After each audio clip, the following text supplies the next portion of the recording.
दोस्तों यहाँ पर अपने घर के बैकयार्ड में लगे हुए एक पेड़ की छांव के नीचे एक दोपहर में सोया हुआ था और वो ये सोच रहा था कि हर रोज अपने घर से 2 से 3 घंटे का सफर करते हुए मैं ऐसे काम में जाता हूँ जिसमें न मेरा मन लगता है और ना ही उसमें मुझे कोई फ्यूचर दिखाई देता है। और कई बार तो मुझे ये तक भी याद नहीं रहता कि ये दिन कौन सा है। मैं सुबह उठता हूँ, खाना खाता हूँ और फिर सोता हूँ और यही चीज को दोबारा से रिपीट करता हूँ और मैं अपनी जिंदगी को जी नहीं रहा हूँ, बस उसे गुजार रहा हूँ। और मैं पेचेक के बदले अपनी जिंदगी के सबसे ज्यादा बेहतर पल और सबसे ज्यादा बेहतर लम्हों का व्यापार कर रहा हूँ। और मैंने हमेशा से इस चीज से नफरत करी थी, इसके हर एक पल से, और ये चीज मुझे अंदर ही अंदर खाई जा रही थी और मैं बहुत ज्यादा परेशान हो गया था और मेरी हालत इतनी ज्यादा खराब हो गई थी कि मंडे की मीटिंग के बारे में सोचकर मुझे नींद भी नहीं आती थी। और फिर एक दिन मुझे नौकरी से निकाल दिया गया क्योंकि मैं कंपनी के लिए पर्याप्त पैसा नहीं कमा रहा था। और मुझे अभी भी वो टाइम याद है कि अगस्त 2010 को मैं अपने माता पिता के साथ रह रहा था, जिन्होंने कि मुझे सिर्फ इस शर्त पर ठहरने दिया कि तुम यहाँ पर सिर्फ 3 महीने तक ठहर सकते हो और तब तक अगर तुम्हें नौकरी मिल जाती है तो ठीक है, वरना फिर हम कुछ नहीं कर सकते। और फिर आने वाले कुछ ही टाइम पर मैंने 200 से भी ज्यादा नौकरियों के लिए अप्लाई कर दिया था, लेकिन उसके बावजूद भी मुझे एक सिंगल फोन कॉल या फिर ईमेल भी नहीं आया। और मुझे आज भी वो टाइम याद है कि मैं अपने पेरेंट्स के गार्डन पे लेटा हुआ था और वो नीले आसमान को बस देख ही रहा था और बहुत ही ज्यादा खोया हुआ महसूस कर रहा था और मैं पूरा अंदर से टूट गया था और मेरे बैंक अकाउंट में सिर्फ $2.26 पड़े हुए थे और मेरी जिंदगी बहुत ज्यादा खराब तरीके से गुजर रही थी। लेकिन इसके बावजूद भी मैंने उस टाइम पर 2 अनरियलिस्टिक गोल को सेट किया। नंबर 1 $1 मिलियन कमाने का और नंबर 2 जल्दी से जल्दी फाइनेंशियल फ्रीडम को हासिल करने का। और कुछ दिन बाद 2 चीजें हुई जिसने की मेरी जिंदगी को पूरी तरीके से बदल के रख दिया। पहली थी एक बुक योर मनी और योर लाइफ और दूसरा था एक सिंपल गूगल सर्च। और मैंने एक दिन अपने स्मार्टफोन पर एक सिंपल सा गूगल सर्च किया और देखा कि वहां पर एक सिंपल सी एड शो हो रही थी और मुझे इस बात ने बहुत ज्यादा क्यूरियस बना दिया कि कैसे मुझे मेरे इंटरेस्ट की एड मेरे सामने शो हो रही है। और फिर मैंने इसके बारे में सीखना शुरू किया और फिर धीरे धीरे मुझे डिजिटल मार्केटिंग के बारे में पता चला और फिर मैं दूसरों के लिए गूगल एड कैंपेन्स को रन करने लगा। और फिर मुझे काम मिला एक Chicago based digital marketing company में, वो भी $50,000 में। और फिर मैंने सिर्फ एक साल में $3 लाख कमा लिया था अपनी एक जॉब और साइड हसल से। और उस टाइम पर मेरे पास 11 इनकम सोर्सेस थे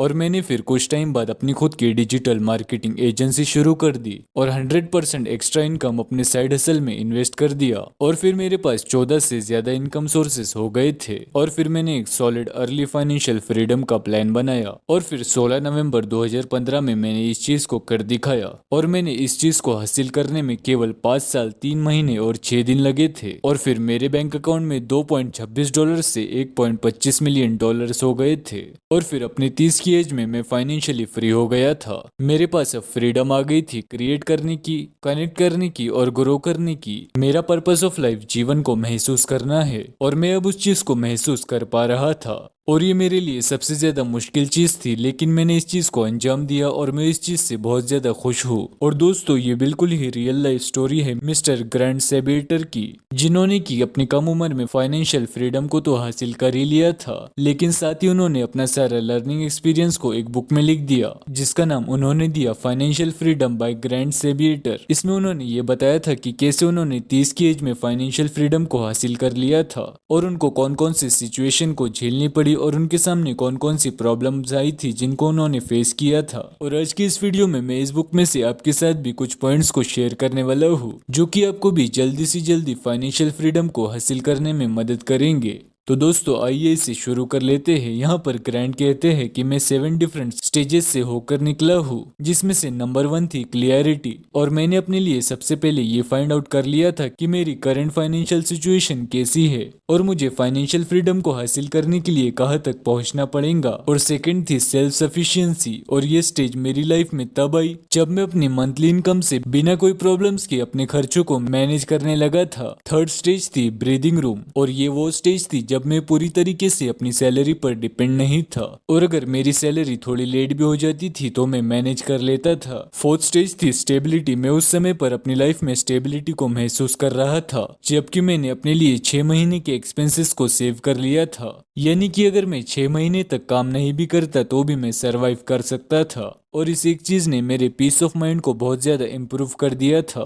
फिफ्थ स्टेज थी फ्लेक्सिबिलिटी, और ये वो स्टेज थी जब ना ही मुझ पे कोई कर्ज था और मैं 2 साल के एक्सपेंसेस को जितना हो सके उतने ज्यादा सेव भी कर चुका था, और मैं लगातार इसे इन्वेस्ट भी करता जा रहा था। ये मेरे लिए ऐसी इन्वेस्टमेंट थी जिसे कि मैं समय आने पर इस्तेमाल भी कर सकता था। सिक्स स्टेज थी फाइनेंशियल इंडिपेंडेंस, और ये वो स्टेज थी जबकि मैं एक अच्छी फाइनेंशियली फ्री लाइफ जी रहा था और अपने सारे शौक को बड़ी आसानी से पूरे कर पा रहा था बिना अपनी इनकम से कॉम्प्रोमाइज किए। यानी कि मुझे यहाँ पर एक ऐसा ऑप्शन मिल गया था कि मैं बिना कोई काम करे सिर्फ अपने इन्वेस्टमेंट के सहारे अपने खर्चों को बड़े आसानी से मैनेज कर सकता था। और फाइनली सेवन स्टेज थी अबेंडेंस ऑफ मनी, जो मेरी करंट सिचुएशन भी है, और मैं अभी इतना ज्यादा वेल्दी हूँ कि मुझे अपने खर्चों के बारे में सोचना नहीं पड़ता। और इस स्टेज में मेरा पैसा अपने लिए खुद ही मेहनत करता है और मेरे लिए और भी ज्यादा पैसों को ग्रो करता है और मेरे बिना कुछ किए। लेकिन अब यहाँ पर सवाल ये आ जाता है कि हम कैसे इन स्टेजेस को पार कर सकते हैं और वेल्दी बन सकते हैं। तो दोस्तों, मैं इसके लिए आपके साथ फाइनेंशियल इंडिपेंडेंस के कुछ रूल्स को शेयर करने वाला हूँ ग्रैंड सेबिएटर की इस बुक से,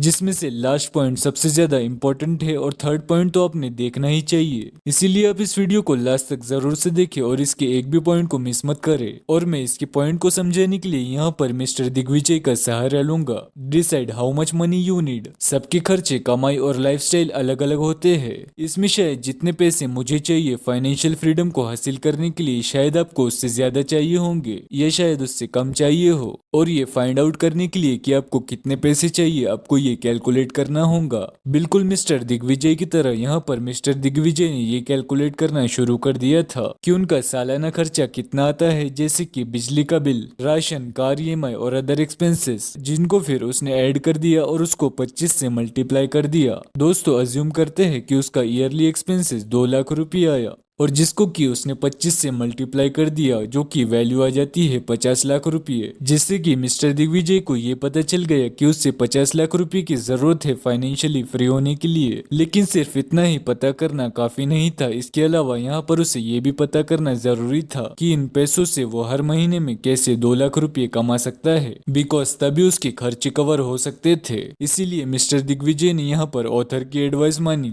और ऑथर की एडवाइस यहाँ पर यह है कि हमें हमारे पैसों को स्टॉक्स में इन्वेस्ट करना चाहिए। उनका मानना है कि अगर स्टॉक्स आपको 8% की भी रिटर्न दे, जो कि डेवलपिंग कंट्रीज में बच्चों का खेल है कोई भी स्टॉक्स के लिए देना, तब भी आप आसानी से फाइनेंशियली फ्री हो सकते हैं। और इन 8% में से 4% हमारे एक्सपेंसेस को कवर करने के लिए इस्तेमाल होंगे और 4% को हम इन्वेस्टेड ही रहने देंगे, जिससे कि हमारी वेल्थ आसानी से ग्रो होंगी। तो मिस्टर दिग्विजय ने यहाँ पर 50 लाख रुपये को इन्वेस्ट कर दिया था 8% रिटर्न के लिए, जिसमें से 4% को मिस्टर दिग्विजय हर साल निकाल लिया करते थे ताकि उनका साल का खर्चा निकल सके, और बाकी रहने दिया करते थे अपने फ्यूचर वेल्थ ग्रोथ के लिए। देन दोस्तों, मिस्टर दिग्विजय यहाँ पर दूसरी स्टेप लेते हैं, जो कि अपनी नेटवर्थ को कैलकुलेट करते हैं। जब तक कि मिस्टर दिग्विजय ने अपनी नेटवर्थ को कैलकुलेट नहीं किया था, तो वो यही नहीं समझ पा रहा था कि आखिर उसके पैसे जा कहाँ रहे हैं। उसने प्लान तो बना लिया था 50 लाख रुपए सेव करने का, लेकिन वो अपने लिए बिल्कुल भी सेविंग नहीं कर पा रहा था। और फिर उसने ये फिगर आउट किया कि उसे अपनी नेटवर्थ को कैलकुलेट करना चाहिए, और नेटवर्थ यहाँ पर कैलकुलेट होती है इस फॉर्मूले के साथ, जो कि है एसेट प्लस लायबिलिटीज। दोस्तों, एसेट वो चीज है जो कि आपकी लाइफ में पैसे को ला कर देती है, जैसे कि आपकी कोई प्रॉपर्टी जो कि आपको रेंटल इनकम ला के देती है, या फिर आपके कोई स्टॉक्स जो कि आपको डिविडेंड देते हैं, और कोई भी ऐसे गैजेट जिसका की इस्तेमाल आप अपने काम के लिए करते हो, एटसेट्रा। जबकि दूसरी तरफ लायबिलिटीज वो चीजें होती है जो कि आपके जेब से पैसे निकालती है, जैसे कि लोन्स, ईएमआई, या फिर कोई भी ऐसी चीज जो कि आपके जेब से पैसे निकालती हो। और एसेट्स और लायबिलिटीज को कैलकुलेट करना इसीलिए जरूरी है क्योंकि इससे आपको ये पता चल जाता है कि आपके पैसे कहाँ पर खर्च हो रहे हैं और कहाँ से आपके पैसे आ रहे हैं। जैसे कि मिस्टर दिग्विजय ने रिसेंट सेल में एक आईफोन 15 खरीद लिया था, जिसमें कि उसकी कमाई का एक अच्छा पोर्शन चला जा रहा है। देन दोस्तों, उसके बाद मिस्टर दिग्विजय ने ये डिसाइड किया कि उसे सबसे पहले इस फोन की ईएमआईज को भर देना चाहिए, और फिर जो पैसे बचेंगे उससे वो कोई इनकम जनरेटिंग एसेट को खरीद लेगा ताकि उसकी इनकम में ग्रोथ हो जाए। लेकिन दोस्तों, यहाँ पर मिस्टर दिग्विजय अपने टोटल नेटवर्थ को कैलकुलेट करने के बाद भी उसकी पॉकेट हर मंथ में खाली हो जा रही थी और उसे ये समझ नहीं आ रहा था कि ऐसा कैसे हो रहा है। और ऐसा इसीलिए हो रहा था क्योंकि मिस्टर दिग्विजय को जैसे ही अपनी सैलरी रिसीव हो रही थी तो वो एक्साइटमेंट में आके इम्पल्सिव परचेज कर रहा था और कई बार तो वो एक ही बार में अपनी इनकम का 50% तक भी खर्च कर रहा था। उसे लगा करता था कि स्टार्टिंग में उसे उस चीज की जरूरत है, लेकिन फिर वो बाद में उस चीज से पछताता था कि ये मेरा इम्पल्सिव परचेज बिहेवियर था जिसने कि मुझे फालतू में खर्च करवा दिया। इसीलिए फिर उसने अपने थिंकिंग पैटर्न को बदला और उसे जब भी कोई चीज चाहिए होती तो वो ये सोच लेता कि मैं जितने भी पैसे इस चीज को खरीदने में खर्च कर रहा हूँ उतने पैसे कमाने के लिए मुझे फिर कितने दिन काम करना पड़ेगा। जैसे कि मैं अगर 50,000 के कोई आइटम को खरीद रहा हूँ और मेरी सैलरी सिर्फ है 20,000 रुपये, तो मेरे 2.5 महीने यानी कि 75 दिन की कमाई इसमें चली जाएंगी और फिर मुझे और भी ज्यादा कड़ी मेहनत करनी पड़ेगी इतने पैसों को इकट्ठा करने के लिए। और ये मेरे लिए थोड़ी सी भी अच्छी चीज नहीं है, इसीलिए मुझे हमेशा माइंडफुल होकर चीजों को परचेस करना चाहिए और मैं सिर्फ 20 से 30% ही अपनी सैलरी में से पैसों को खर्च करूंगा और इससे ज्यादा नहीं। और ये चीजें डिसाइड करने के बाद मिस्टर दिग्विजय के फाइनेंसेस धीरे धीरे इम्प्रूव होने लगे थे। लेकिन फिर फाइनेंशियल फ्रीडम को अचीव करने के लिए उसे कुछ और भी एक्स्ट्रा चीजों को करना पड़ रहा था। इसीलिए मिस्टर दिग्विजय ने यहाँ पर एक साइड हसल शुरू कर दिया था। मिस्टर दिग्विजय की सैलरी तो बहुत अच्छी थी और अब वो ऑथर के एडवाइस के कारण पैसों को भी बचा रहा था और वो साथ में उन्हें अच्छी तरीके से इन्वेस्ट भी कर पा रहा था। लेकिन यहाँ पर मिस्टर दिग्विजय डेली एक जैसा काम कर कर बहुत ज्यादा परेशान हो गए थे और जिंदगी भर यही काम करने का सपना वो अपने सपने में भी नहीं देखना चाहता था। इसीलिए फिर उसने एक साइड हसल शुरू कर दिया था। उसने डॉग वॉकिंग का एक बिजनेस को शुरू कर दिया था और यहाँ पर वो लोगों के डॉग्स को वॉक पर ले जाता था और इसके बदले उसको पैसे मिल जाते थे। और मिस्टर दिग्विजय को वैसे भी कुत्तों से बहुत ज्यादा लगाव था, इसीलिए ये काम करना उसे अंदर से खुशी देता था और इस काम से उसके दिमाग का स्ट्रेस खुद ब खुद कम हो जाता था। और शुरुआत में मिस्टर दिग्विजय ने ये काम अकेले किया था और बाद में उसने इसके लिए और लोगों को भी हायर करना शुरू कर दिया था, जिससे कि मिस्टर दिग्विजय की इनकम बहुत अच्छे से इंक्रीज होने लगी थी। और एक दिन ऐसा आ गया कि उसकी साइड हसल की इनकम उसकी फुल टाइम जॉब से भी ज्यादा होने लगी और फिर मिस्टर दिग्विजय ने अपनी जॉब को क्विट कर दिया और अपने साइड हसल को अपना फुल टाइम बिजनेस बना लिया और वो अपनी लाइफ को एंजॉय करने लगा। अब दोस्तों मिस्टर दिग्विजय यहाँ पर इतना ज्यादा पैसा कमाने लगे थे कि वो फाइनेंशियली स्टेबल हो गए थे, लेकिन अभी भी वो फाइनेंशियली फ्री नहीं हुए थे। फाइनेंशियली फ्री होने के लिए मिस्टर दिग्विजय को फाइनल स्टेप को फॉलो करना पड़ेगा, जो कि है इन्वेस्ट इंटेलिजेंटली। वॉरेन बफेट जो कि दुनिया के जाने माने और फेमस इन्वेस्टर है, वो ये कहते हैं कि अगर आप ऐसा कोई रास्ता नहीं ढूंढ पाते हो कि आप सोते सोते पैसे कमा सके तो आप जिंदगी भर तक मेहनत ही करते रहोगे। और मिस्टर दिग्विजय भी मेहनत ही कर रहे हैं, वो अभी कर रहा है और हमेशा भी करता रहेगा। अगर वो इन्वेस्ट नहीं करेगा तो ऑथर का यहाँ पर यह कहना है कि इन्वेस्टमेंट एक ऐसा टूल है जो कि आपको आजादी देता है बिना कोई काम किए वेल्थ क्रिएट करने की। और ऑथर की एडवाइस को मानते हुए मिस्टर दिग्विजय ने भी अपने अंदर इन्वेस्टमेंट की हैबिट को डेवलप कर लिया और वो इन्वेस्टमेंट के लिए एक रिलायबल ऑप्शन स्टॉक मार्केट को मानता है, जो कि अगेन यहाँ पर ऑथर ने हमें एडवाइस दी है। बट दोस्तों अगेन यहाँ पर यह बात भी है कि स्टॉक्स हमें किसी प्रकार की अश्योर्ड गारंटी प्रोवाइड नहीं करते 100% प्रॉफिट गेन करने की, लेकिन अलग अलग एसेट्स में डाइवर्सिफाई करके रिस्क जरूर कम किया जा सकता है। तो दोस्तों ये थी book summary financial freedom by Grant Sabatier की। और दोस्तों उम्मीद करता हूँ कि इस वीडियो से आपको कुछ न कुछ वैल्यूएबल इन्फॉर्मेशन जरूर से मिली होंगी। अगर आपको ये वीडियो पसंद आया होगा तो आप इस वीडियो को जरूर से लाइक करें और चैनल को भी जरूर से सब्सक्राइब करें और नीचे कमेंट करके जरूर से बताएं कि ये वीडियो आपको कैसा लगा और आपके दोस्तों के साथ भी इस वीडियो को जरूर से शेयर करें।